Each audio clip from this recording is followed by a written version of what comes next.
24 ডিসেম্বৰৰ পৰা খানাপাৰা পশু চিকিৎসা মহাবিদ্যালয় খেলপথাৰত আৰম্ভ হ'ব অসম গ্ৰন্থমেলা।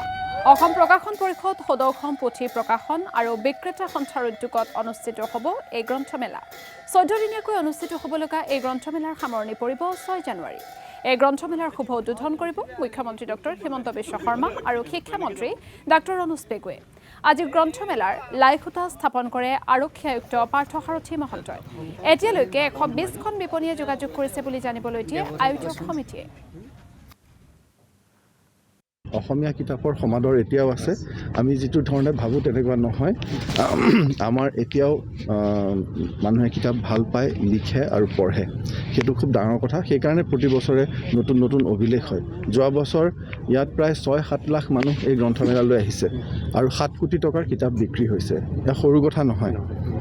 সেয়া মানুহে ভাল পাব লাগিব, ভাষা ভাল পাব লাগিব, কিতাপ ভাল পাব লাগিব। আৰু এই বছৰ আগৰ নিচিনাকৈ আমাৰ ধৰক ইয়াত 31 ডিচেম্বৰ, 1 জানুৱাৰী এই গ্ৰন্থমেলাখনৰ মাজতে পৰিছে।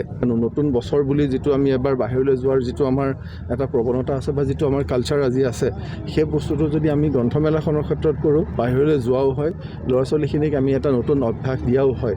গতিকে আমি হয়তো সেইটোও ভাবিব পাৰোঁ। তেনেকৈ হ'লে আমাৰ সকলোৰে ভাল হ'ব, ভাষাৰ ভাল হ'ব, কিতাপৰ ভাল হ'ব, ল'ৰা ছোৱালীখিনি ভাল হ'ব, আমাৰ জাতিটো সমাজখনৰ ভাল হ'ব। সেয়াই মই সকলোকে আহ্বান জনাইছোঁ। গ্ৰন্থমেলাখন সৰ্বতো